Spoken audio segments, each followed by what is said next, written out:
नमस्कार, रेखास कुकिंगमध्ये आपले खूप खूप स्वागत आहे. आज आपण भाकरवडी बनवत आहोत.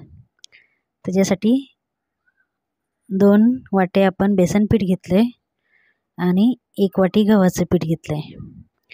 आता दोन्ही व्यवस्थित मिक्स करून घेऊ. खूपच टेस्टी आणि छान लागतात भाकरवडी. तर सर्व पीठ छान असं मिक्स करून झाले. आता आपण त्याच्यात लाल तिखट टाकून घेऊ. लाल तिखट आपल्या आवडीनुसार कमी जास्त आपण करू शकतो. आता त्याला व्यवस्थित मिक्स करून घ्यायचं. आता त्याच्यात आपण हळद टाकून घेऊ.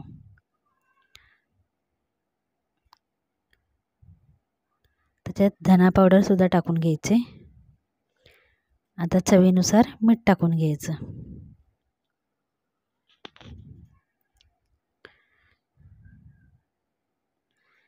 आता व्यवस्थित मिक्स करायचं. पाणी टाकायच्या आधी सर्व छान मिक्स करून घ्यायचं. थोडीशी बारीक कट करून कोथिंबीर सुद्धा टाकून घेतली. आता थोडं थोडं करून पाणी टाकून घेऊ आणि छान कडक पीठ मळून घ्यायचं आहे.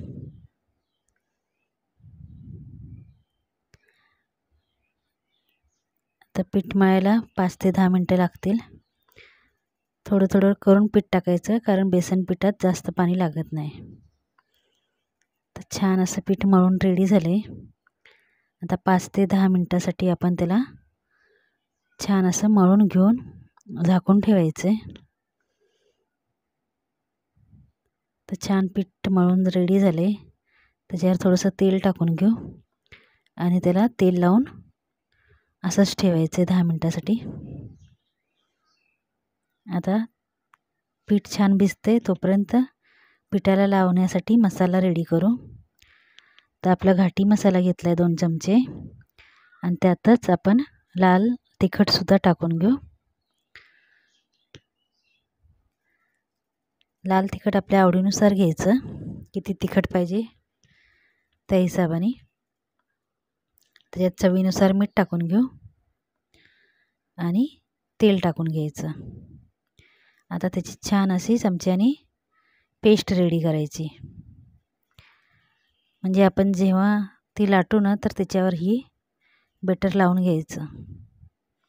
तर अजून थोडंसं तेल लागणार आहे. तर छान असं एकदम पातळ पण नाही, बघू शकता रेडी झाले आपले बेटर. आता आपण पिठाचा गोळा लाटायला घेऊया. छान व्यवस्थित चारही बाजूनी असं लाटून घ्यायचं आहे. जास्त पातळ नाही, जास्त जाड नाही. आता जे आपण रेडी करून ठेवलं होतं लाल तिखट, ते आता त्याच्यावर टाकून घेऊ लाटलेल्या पोळीवर आणि ती व्यवस्थित हाताने चोळून घ्यायची. सर्व बाजूला छान असं लाल तिखट लागलं पाहिजे.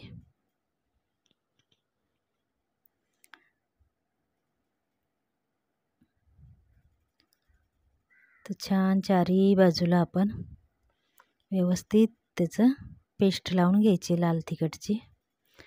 तर छान अशी पेस्ट लावून रेडी झालेली आहे. आता आपण त्याला एका पेपरवर टाकून घेऊ.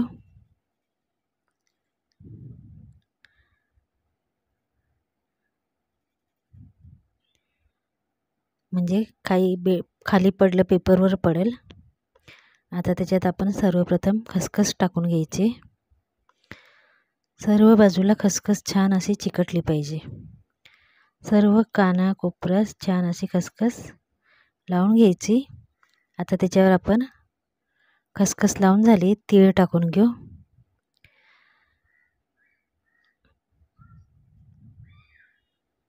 तीळ पण चारी कोपऱ्याला भरभरून टाकायचे.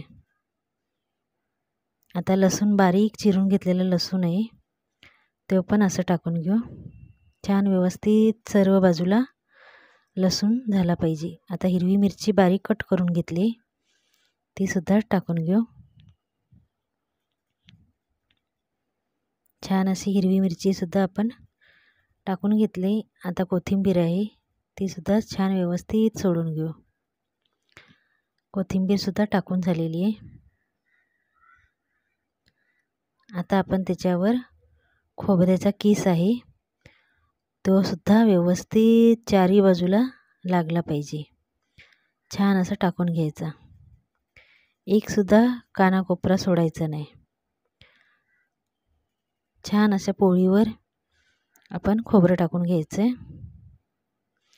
सर्व मसाला भरभरून टाकायचा, तर आपली वडी खूपच छान लागते.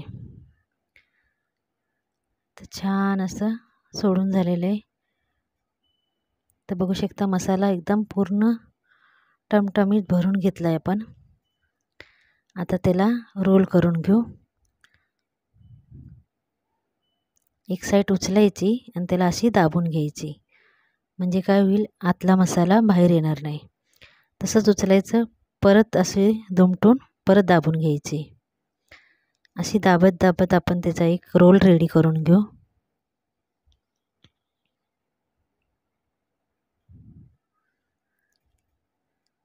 तर छान असा आपला रोल रेडी होत आला आहे. दाबून घ्यायचा म्हणजे मसाला काही बाहेर येणार नाही.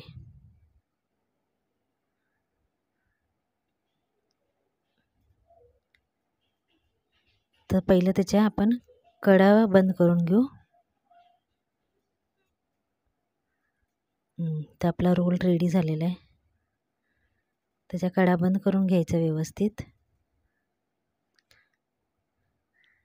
आता कडा छान बंद झालेले आहेत. आता आपण त्याला चाकूने कट करून घेऊ. ज्या आकाराची आपल्याला वडी पाहिजे, छोटी मोठी, त्या आकाराची आपण कापून घेऊ.